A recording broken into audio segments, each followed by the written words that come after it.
Good evening. This is Dan, your host for another edition of the Snowflake Sports Podcast. It is May 29th at 6:37 when I'm recording this.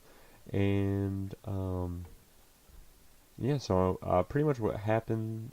Actually, first off, I'm sorry that I kind of started this on a Wednesday. I was going to do it on Monday over Memorial Day, but I had to like referee, and it was kind of just a busy weekend with family and like refereeing soccer and stuff. So I did like most of the research that day, and then just wasn't really feeling up to it. So then I was gonna do it on Tuesday, yesterday, and but then um, I went to a Connecticut Sun game instead because it was like $12 to go, and I was like, oh cool, I'll go to a WNBA game, on a Tuesday. So I decided to do that instead, and that's why I'm recording on Wednesday. Um, but thank you for listening. And basically, what has gone around the NBA is the Raptors are going to the NBA Finals. Let's go, boys! Yeah, we the North. We got this. Like, oh, it was just amazing. It was awesome. Um, can't believe they're actually doing it. They have thank you Kawhi for, you know, going take or not wanting to be a San Antonio Spur anymore and embracing the North, proving everyone wrong. Uh, but yeah, anyways, so last time I spoke, the Bucks were up 2-1. That's when they were playing Game 4. I think it was. I was recording like right before the game, or maybe it was the day before. Um, and so the Raptors would go on to win three straight. So I'm just gonna kind of go through those games and then just kind of do a little uh, finals preview, and then just kind of talk about the Cavs signing of John Beilein from Michigan. But yeah, so let's go in right to the actual NBA. Game 4 was in Milwaukee, or no, in Toronto, and Toronto won a commanding game, 120 to 102. Um, Toronto was pretty much in control of this game once the first half ended. They were up by 10 at that point. This is very important for them to win so they could tie up the series and protect their home court. Overall, it didn't really mean too much because Milwaukee still had home court advantage, and Toronto didn't play particularly well in the Fusey Forum, or however you say it. So like they tied it 2-2, but at that point it was like going into Game 5. It's still a best of three. Um, Toronto's had some good leads in games 1 and 2, and then they just like kind of blew up, and Milwaukee would start back. But in this game 4, it was a pretty below average game for Kawhi Leonard. He only had 19 points, 7 rebounds, 1 assist. Uh, we've been used to his robotic performances where he scores 35 and grabs 14 rebounds, pretty much almost like Giannis numbers over the season. Um, but Kyle Lowry did awesome. He led the team with 25 points, 6 assists, and had a true shooting percentage at 81%. That was wild. Um, and typically his success has always been vital to the overall team success. Kawhi, when Kawhi goes crazy, it might be a one-man wrecking show, but when Lowry has a great game, he gets everyone else involved, just like an elite point guard should. You see, he got 6 assists that game. He always, I don't know what he's averaging in the playoffs, but I know in the season he was like averaging like 9 or something, which is awesome. But the big story of this game was the Raptors bench was unbelievable. Like Powell was plus 29, Van Vliet was plus 25, and Ibaka was plus 24. And they all scored in double figures. Powell had 18, Van Vliet had 13, and Ibaka had 17. Overall, they were the only players to score off of the Raptors bench. They're really like they have an 8-man rotation at this point. Like Jody Meeks does not get in the game. He really shouldn't. Um, but they still were out. They're still able to outscore Milwaukee's bench 48-23. So that's pretty commanding. And Norman Powell though, he had a great 2 game, like Game 3, Game 4 in Toronto were awesome. I think he took a bunch of shots this Game 4. I don't have the number, but I mean he still scored 18. That was pretty important for them. He was a plus 29 overall, so his defense was superb. And on the Bucks side, Middleton had a great game. He scored 30 points off of 11-15 shooting, 4 of 7 from 3, with 7 assists and 6 rebounds. So their second best player came to play. Giannis only had 25 points with 13 rebounds, but he's going to get that no matter what. That's like his. I feel like his average is 27 and 13, and he was 2 points short of that. Um, I mean, he's going to be the MVP or the runner-up in a very highly contested race this year, and he's always going to get his. Luckily, no one else on the Bucks played particularly well. Mirotic was the only player to get in double figures with 11, which is kind of surprising, just because Game 5 he got benched for Brogdon, and he did not see the floor for Game 6, which is crazy because like at the deadline, the Raptors got Gasol, the Sixers got Harris, and the Bucks got Mirotic, and it was just weird to see that Mirotic was basically played off this series. And that was smart by Bud, I would think, because the announcers were saying it. They were basically running a pick and roll with whoever was Mirotic was guarding, so he'd have to switch on, let's say Kyle or Kawhi, and then he would just get torched. Like they couldn't really afford that anymore. Like Brogdon's a much better defender. But anyways, back to Game 4. Bledsoe was nowhere to be found. He only scored 5 points in a very limited 20 minutes of action. I would have thought if your third best player wasn't playing this much, especially if it's Bledsoe, you'd think it would be because of like turnovers or like due to foul trouble or something. But he committed no fouls in the game and had no turnovers as well. So it was just strange for him not to see as much time. Um, it seemed like Bud wanted to play more of Brogdon since he's been more reliable, but he could have easily played both, and he could have just took Mirotic off, which is kind of exactly what he did for Game 5. So he adjusted. I wouldn't say quickly enough, but like at least he still adjusted for that. Um, yeah, and then jumping to Game 5, um, this was a big one. Big win for the Raptors. They won 105-99. And this was in Milwaukee. Uh, and that was crucial because then they're going back home for Game 6. They can close it out at home. They don't have to go back to Milwaukee at all. But so before I get into Game 5, the infamous Champagne Poppy, aka Drake, was a big headline for the NBA on Wednesday. Mike Budenholzer was saying how disrespectful he was and that there needs to be boundaries between participants of the game and its fans. Then ended his statement trying to say that he ignores it and he focuses on his team.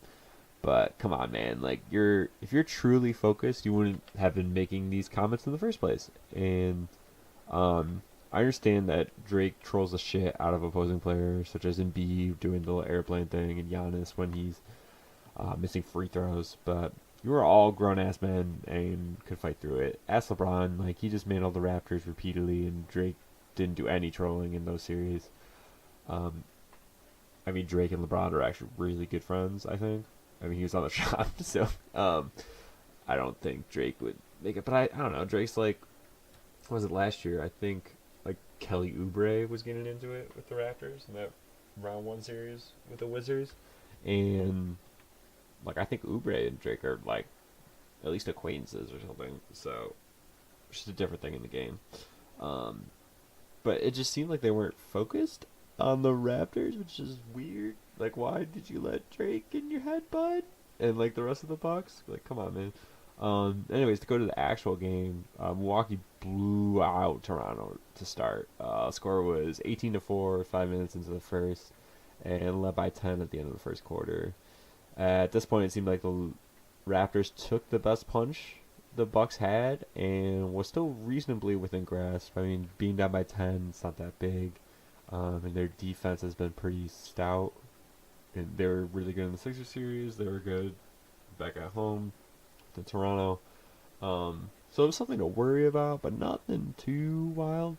Then in the second quarter, the Bucks could not get going offensively. The Raptors would go on to take the lead, and then the Bucks scored a total of 2 points in the first 7.5 minutes, and were saved by a Giannis three at the end of that slump, narrowing Toronto's lead to one. It would pretty much go back and forth from that point on, and Milwaukee would take the lead into halftime, 49-46. Um, so, I mean, Toronto cracked into it, you know. It's a 7 point differential from first to second, so they got it going. And then the Bucks started off the third quarter really strong, building up their lead up to 10 points.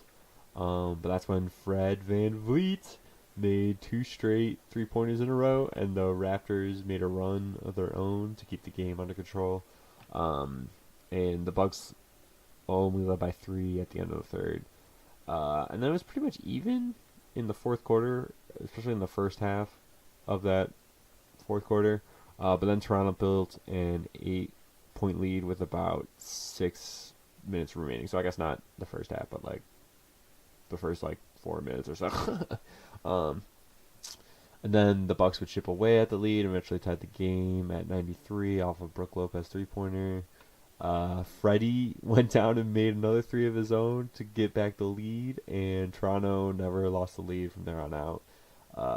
Toronto would go on to increase their lead at the free throw line, but due to some misses from Leonard and Gasol, the Bucks still had a chance to tie with a three with 34 seconds to go. However, they didn't get a shot off because Bledsoe rushed down the floor, looked like he was, drank like 3 Red Bulls.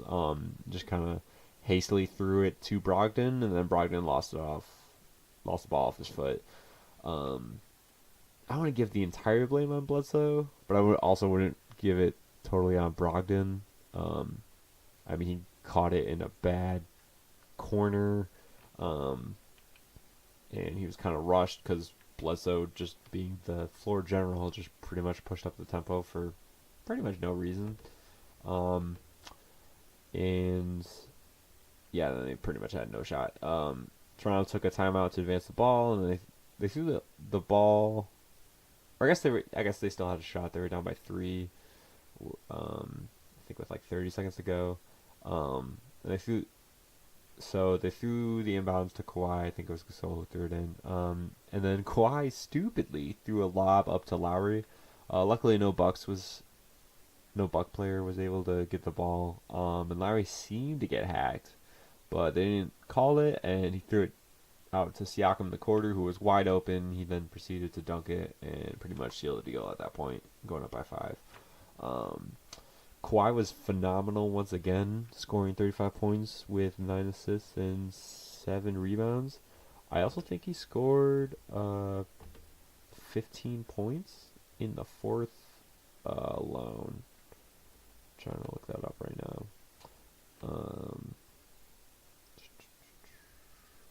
Is it here? No, anyways.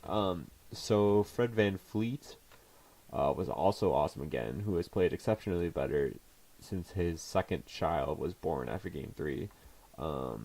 Freddie had 21 points from 7 of 9 from 3, and he was a plus 21. As I said before, he hit those 2 clutch threes in the third to bring down the Bucks' 10-point lead to 4. So he was awesome. Like, congrats to him because he had such a shaky series at this point. I'm still trying to look up what Kawhi had in the fourth. Alright, here we go. Yeah, he had 15th in the fourth. Which, so, he had 20 points going into the fourth and then ended up with 35, which is crazy. And then Lowry was fine with 17, and Siakam had a double-double with 14 points and 13 rebounds. Danny Green was pretty much benched his entire game due to Freddie's resurgence and Danny's poor shooting night. And that would continue on Game 6, where he missed like 4 open threes. And I wouldn't say he was like inconfident because he was still shooting it. He was just kind of off. And luckily Fred was there to pretty much pick up the slack. And then Giannis was somewhat contained yet again. He only scored 24 points with 6 rebounds and 6 assists. All of the starters did relatively well, with the exception of Middleton, who only had 6 points off of 9 shots. That's when Charles Barkley kept going on uh, going in on him, or I guess on the Bucks in general, why their second best player had the fifth most shots, which I kind of agree with. Like Middleton is your closer, and he needs to create more of his offense in order for the Bucks to get to the finals. Um, However, Charles kept knocking the Brogdon insertion to the starting lineup as a reasoning to Middleton's decline in shots, but I mean that's more on Middleton, I think, than Brogdon. If you're truly the second guy in the team, you should be more of a leader on the squad and take more control of the game yourself. Um, and I kind of put that on Bud, but like that switch with Brogdon in instead of Mirotic was awesome defensively, and Brogdon still got his. It's just more of a matter of Middleton, taking more command of his own uh, shot creation. And then the Bucks bench pretty much did nothing. George Hill had 12 points, and Pat Connaughton had a measly 3, which was pretty much the opposite of what we saw in the Celtics series. Like there were points when Giannis would like go off the sit on the bench, and George Hill and Pat Connaughton would just go crazy. They would score. They would take like a +10, and then Giannis would go on the floor like, oh cool, like we're up by 20 or something like that. And then Game 6 was Saturday night. My parents came up to Connecticut to visit my aunt, but they came to. So my aunt lives in like Western Connecticut, like around Danbury or so, and I live more near like Hartford. And they came to Hartford for Saturday just to kind of like hang out, see my apartment, and go watch the game. So we watched it out there, and not a lot of people were watching. I mean, it's Central Connecticut, but there were like 3 other Raptors fans, which I thought was cool, and like no Bucks fans, which is great. So, anyways, so going to the game, Milwaukee wasn't going to go down without a fight, so they came with their A game. Middleton hit 2 big threes to start it, and Brogdon snuck one in as well. It seemed like they couldn't miss from the 3-point line in the first quarter, going 6 of 8 from deep and taking a 31-18 lead. In the second quarter, the Bucks maintained their double-digit lead for the most part until late in the second when the Raptors made their move. At the time, they got it to as close as 2 points, but then they kind of lost it, and then they ended up being down 7 after they ruled a Kawhi 3 to a 2. So I think it was 50-44, and then they took the 3 away and gave it a 2, so it was 50-43. And then in the third, the Bucks were able to get out to like a 70-61 lead with about 2 minutes and 18 seconds left. And that's when I was kind of worried, like, okay, like the Raptors are just going to have to go on an incredible run right now to even like get in this game, let alone like win. Like it's going to be trouble. They're going to have to play Game 7 in Milwaukee. Like their fans are going to be nuts. Like they have their own little Jurassic Park that they copied from Toronto, which I don't understand why more teams don't do that. Like especially in warmer weather like LA, like they should be doing that all the time. Golden State, like come on. Golden State, right? Like their tickets are like $400. We probably charge like $200 to do something like that in the Bay. I don't know, whatever. But that's when it all went a little crazy. The Bucks half court game was after the first quarter wasn't particularly good. They seemed to be more stagnant. They couldn't really create their own shots. Like 5-out offense doesn't really work when Giannis like is the creator, because then you could just like Toronto would just have 3 guys in the paint like stop him, and then they would just try to make someone else beat him, which kind of worked in the first because they were making all those threes, but kind of faded away.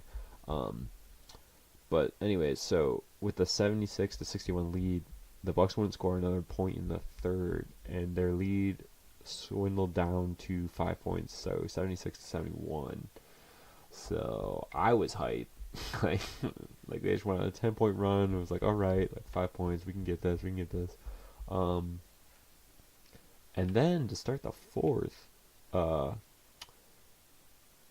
outside of a Brook Lopez layup and a rare Giannis made free throw, uh, the Raptors would continue their comeback and take a commanding 87-79 lead after a monstrous dunk from Kawhi over Giannis, like absolute posterizing. Um, if you looked at the highlight closely, Kyle Lowry kind of pushes Giannis so he can't jump as well to contest it. I mean that's pretty much Kyle Lowry. Like he's a little dirty.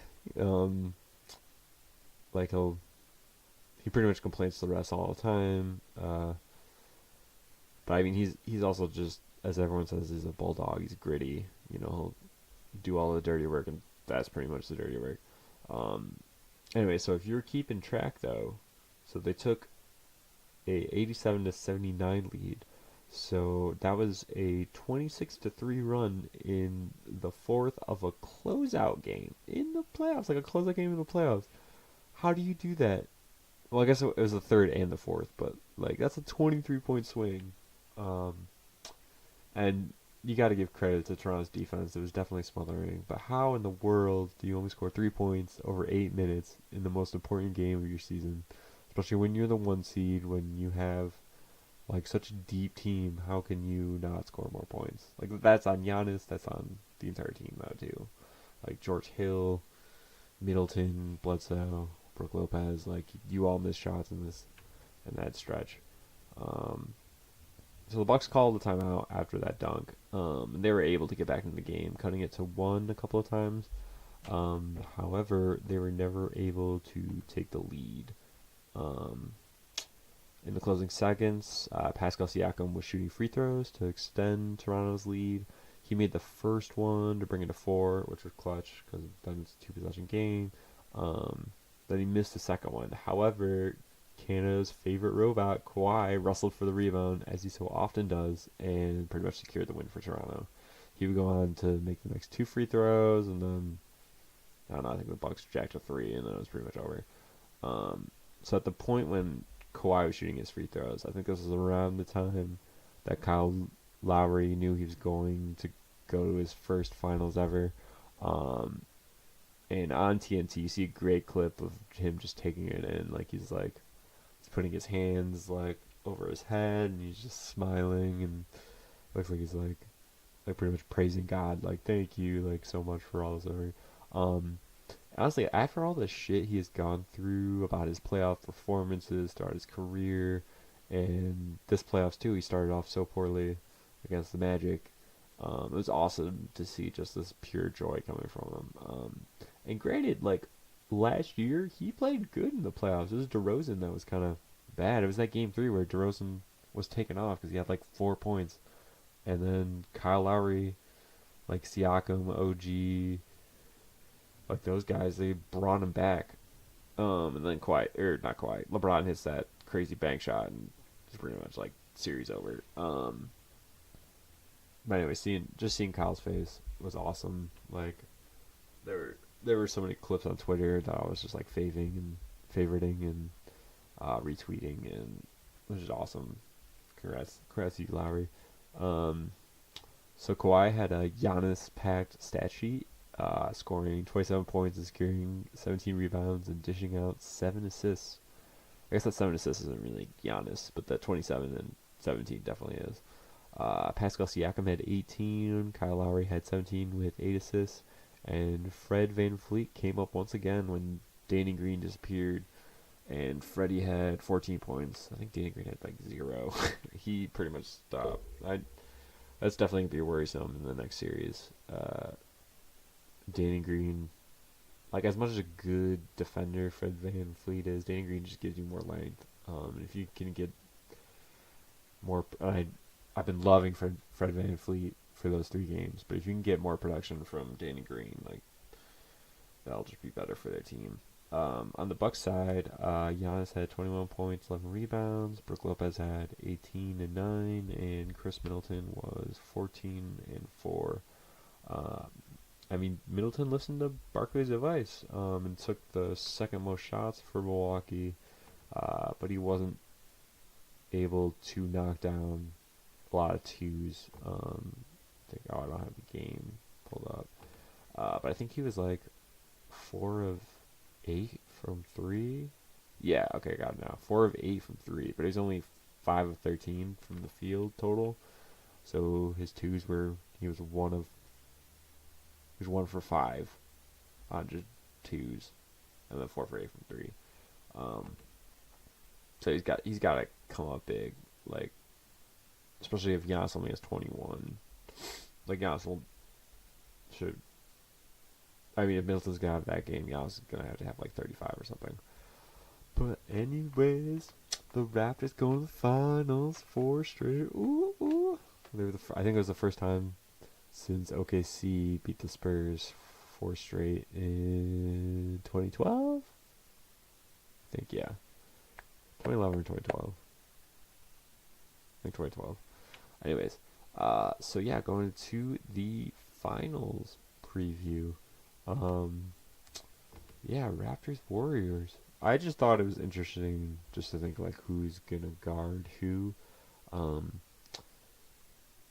and I thought to myself, like, without Kevin Durant, which Warrior player are gonna guard the Raptors counterpart? And I kept drawing a blank on who would guard Siakam. I kept thinking that Draymond Green would guard Kawhi and couldn't think of who in the world would guard Siakam. And then, I don't know, it honestly took like a day, and then I finally realized that Clay could definitely guard Kawhi to a certain degree. Um, and then Draymond would guard Siakam. So, like, there's that. However, with this matchup, unless they play three guards, like, would have to guard Lowry. Um, yeah. And then, but also, so if they would also probably need to play three guards to keep up with either Danny Green, Fred VanVleet, or Norman Powell. Um, so there's a chance that Livingston could get a lot of minutes in the series. They could also put Iggy on Kawhi if he was more healthy, and but with his age and his recent injury, I think Kawhi would just kind of eat him alive. Um, Also, he kind of hinted at retirement the other day. I think like Monday or so. Maybe it was Sunday. And I don't think Kerr would want to put a heavy workload for Iggy. I think they're just hoping that Durant comes back and Durant would guard Kawhi. Then Clay would guard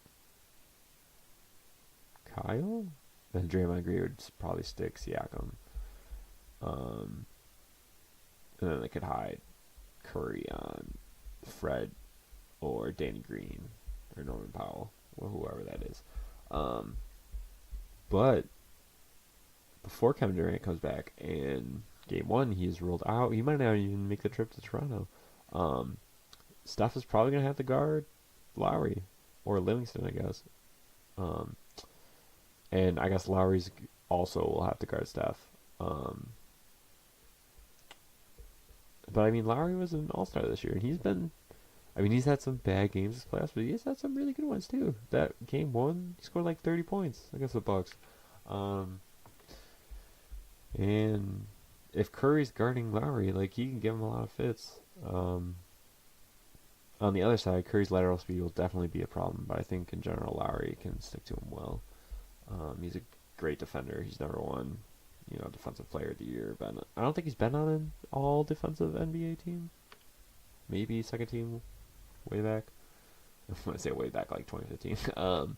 But okay. Anyway, so 538 is now predicting that the Raptors will not only win Game 1, but will win the series. Now I'm not too confident in Toronto as 538 is, especially since they botched the 2016 election. But I think people are crazy to think that the Warriors will just walk all over them. Toronto has Kawhi Leonard. Like, without Durant, he's the best player in the series. Like, no knocks on Steph Curry, but Kawhi Leonard is playing unbelievable basketball right now. And if you just forgot, 2 short years ago, Kawhi was dismantling the Warriors back in 2017 before Zaza stepped on him and injured him for pretty much a full calendar year. He only played those 9 games for San Antonio, and that's when it got like iffy, and you didn't know what was wrong. Like, was he okay to play? What was wrong with the Spurs organization?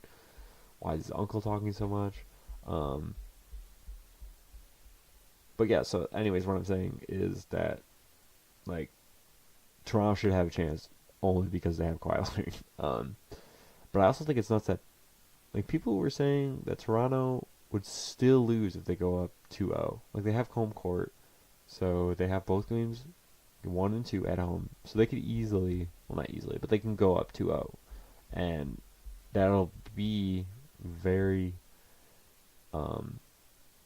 like I can't think of the word, but just like very changing in the series. Like momentous change, whatever. My English is slacking right now. And I know the Bucks just went up 2-0 on the Raptors, and Toronto won 4 straight. And it's got the Warriors who can, score 12 points in a minute. But it's very rare for a team to come back from 2-0. Like, Toronto did that last series, but the last time anyone did that, well, I guess to win 4 straight, was back in 2012. Also, Toronto has played so well at home. I think they've lost 3 games. That one fluke against the Magic, and then the 2 against the Sixers. You won against the Sixers. Huh, wait, okay, so they only lost game 1 in the Magic. And they lost game 2 against the Sixers. Because then they won game 5 and game 7 at home. And the Bucks didn't win a game. Okay, so they're 8-2? I think they played, because they won 2 against the Magic, 3 against the Sixers, and then 8-2, 8-2, over the postseason. And I mean, they have home court advantage. That could be very important if this series goes close. Like, oh, game 7, where's that at? Like Toronto, like, they'll be going nuts. They're going nuts when they made the finals. So if they somehow work game 7. Yeah, anyways, so I still think the Warriors will prevail. I think it'll be close series. I think they'll win in 6. I mean, they move the ball more freely without Durant, and they may get Cousins back too, which might also ruin their like game flow. And if both Cousins and Durant are available, they'll be a force to be reckoned with. But also, like, they haven't lost a game since like Durant was out, Cousins was out, like Icky was out for game 4, and they still managed to win. They swept the Blazers, who, I mean, like, when the Blazers face the Warriors, that's just a matchup nightmare for the Blazers, because like all the Warriors have to do is worry about CJ and Damian Lillard. Like, they just sag off of Mo Harkless and Aminu, whoever else is on the floor. So they basically just like, okay, if we contain you two, like, you can't do anything. I mean, they didn't entirely do that. My brain's not working too well. But I don't think Dame had a really good series. I think CJ played pretty well. But anyways, going back, I still think the Warriors are going to win, even if they don't get Durant and Cousins back. Draymond Green is playing crazy. Like, he lost like 20 pounds before the playoffs, and he's playing like it's 2016. Klay Thompson can just turn it on whenever he wants to. I mean, I know that the Raptors still have a shot. Like, they have Kawhi Leonard, who's, I don't know how many times he scored more than 35 points, but it's like more than 7 in the 14 games he's played. How many games? Let's see, 5, 7, 6. That's 18. Okay, but I think he scored at least 35 points 7 times, which is crazy. That's amazing. But I mean, they're gonna need to beat the Warriors. You're gonna need more than Kawhi. You're gonna need Siakam. You're gonna need Lowry. You're gonna need like the bench to do what they did the last 3 games of the series. And it's gonna be interesting though, because I don't think they're gonna be able to play both Ibaka and Gasol at the same time. I think Ibaka actually is gonna get a lot of minutes too. Because if they try to go like somewhat small, but not like too small, like they'll put Ibaka at center and Siakam at the 4, But if they try to go real small, they'll put Siakam at center. But I mean, unless OG comes back, I don't really see them realistically going Siakam at the 5. Because then if you don't have Gasol and you don't have Ibaka on the floor, so you're probably gonna have to go like Lowry. You're gonna have to play 4 guards then. I think. Mine not working too. Oh no, because you could play Kawhi at the 4, and then like Norman Powell at the 3, and then Van Vliet and Kyle as the 2 guards, which doesn't seem right. I mean, maybe Danny Green at the 3 gives you a little more length, and then like no, if you just keep Fred off, I don't know. We'll see what they do. Like Nick Nurse has a lot of lineups that he can try it out with, just like the Warriors did. Like I don't know what the Warriors did, but the last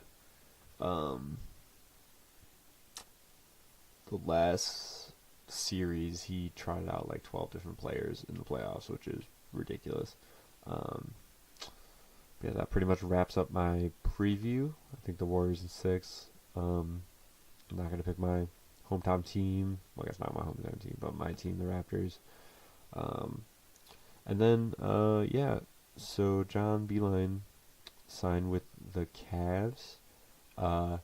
He's a pretty good offensive-minded coach, I guess you would say. And I guess this happened like over a week ago, maybe like 2 weeks ago, but I didn't really say it.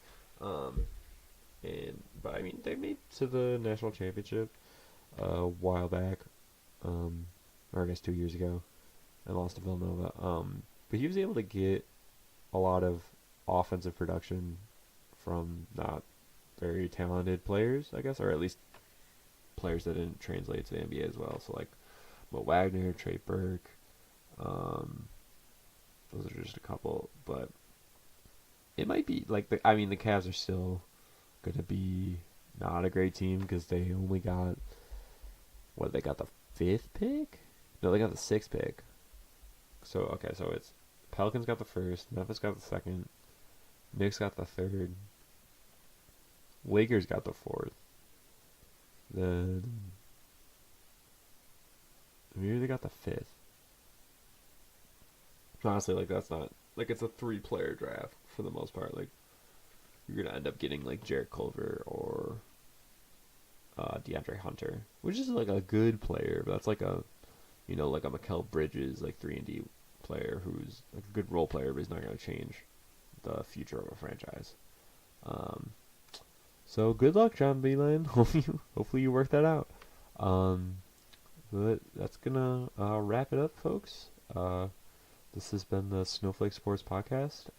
Thank you for listening, and have a great day.